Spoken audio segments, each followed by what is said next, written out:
सबसे पहले मुकेश जी, मैं आपको बहुत बहुत बधाई देना चाहती हूँ। आप जो कहानियाँ बताएंगे इस YouTube के ज़रिए वो बड़ी ही अर्थपूर्ण होंगी और दर्शकों को बहुत ही पसंद आएगी, इसका मुझे विश्वास है। YouTube चैनल्स तो बहुत सारे हैं वैसे, आज शुरू होते हैं कल बंद होते हैं, लेकिन आपका चैनल जो है बहुत अरसे तक चलेगा जब तक आप उसको चलाएंगे।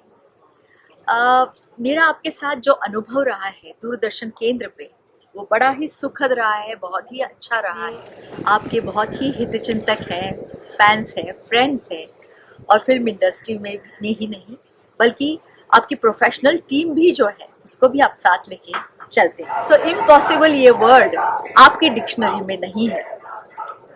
आदमी कभी इंसान जो है कभी ना कभी रिटायर होता है, लेकिन मुझे विश्वास है आप कभी रिटायर नहीं होंगे क्योंकि आप जिंदा दिल है और आपका मन कभी रिटायर नहीं होगा। तो फिर एक बार ये जो आपका YouTube चैनल है कहानियों का अनोखा अंदाज, उसके लिए मैं आपको बहुत शुभकामनाएं देती हूँ और ईश्वर से प्रार्थना करती हूँ कि आपको हमेशा लंबी आयु दे, अच्छी हेल्थ दे, सेहत दे और हमेशा आप इसी तरह जिंदा दिल रहें। धन्यवाद।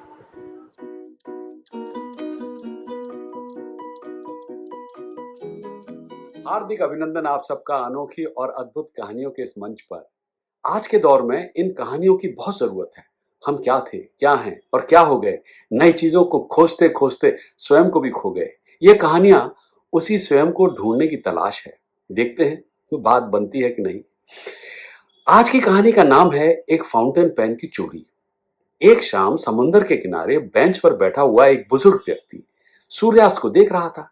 तभी उसके पास एक युवक आता है और पूछता है, आपने पहचाना मुझे?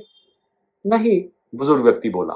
तब युवक ने उस बुजुर्ग के पैर छुए और कहा, सर मेरा नाम दिनेश है और मैं आपका छात्र हुआ करता था। ओह, बुजुर्ग व्यक्ति ने कहा, आजकल क्या कर रहे हो? युवक बोला, सर मैं एक शिक्षक बन गया हूं। अच्छा, मेरी तरह? बुजुर्ग ने कहा, जी हाँ, आपकी तरह। देखा जाए तो सर मुझे शिक्षक बनने के लिए आप ही से प्रेरणा मिली। बुजुर्ग अब जिज्ञासु होकर युवक से पूछता है, मैंने कब और कहां प्रेरित किया तुम्हें? तब वो युवक उन्हें अपनी कहानी सुनाता है। एक दिन आपकी क्लास में एक छात्र एक नया कीमती फाउंटेन पेन लेकर आया था और मैंने जब वो पेन उसके हाथ में देखा तो मेरा मन उस पर आ गया। मैंने सोच लिया था कि कैसे भी करके मैं उससे वो पेन हासिल करके ही रहूंगा और फिर मैंने मौका देखकर वो पेन चुरा लिया। जब उस छात्र को पता चला कि उसका पेन गायब है तो आपसे आकर पेन की चोरी की बात उसने कही। आपने तुरंत कक्षा को संबोधित किया कि उस छात्र का पेन जिसने भी चुराया है उसे वापस कर दे। मगर मैंने वो कीमती पेन वापस नहीं किया सर। फिर आपने क्लासरूम का दरवाजा बंद कर दिया और हम सभी को खड़ा करके आपने हमारी जेबों की तलाशी ली और साथ ही साथ आपने सभी छात्रों को अपनी आंखें बंद करने के लिए कहा था।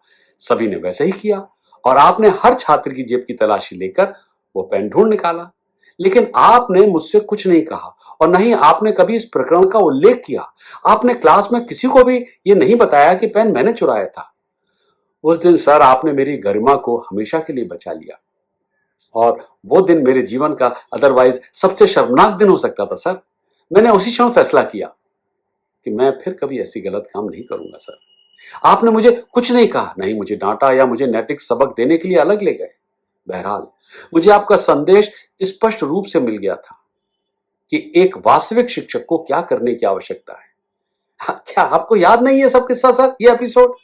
तब प्रोफेसर ने जवाब दिया, हाँ मुझे याद तो है कि क्लास में एक कीमती पेन चोरी हुआ था और मैंने हर किसी की जेब टटोल कर उसे ढूंढ निकाला था, लेकिन मुझे ये नहीं मालूम था कि पेन तुम्हारी जेब में था।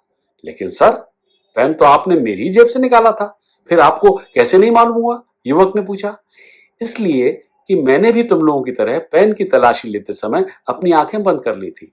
गलती सभी से होती है और मैं नहीं चाहता था कि कोई भी छात्र मेरी नजर से गिरे। कहानी खत्म। देखें क्या क्या सबक सिखाया इस कहानी ने।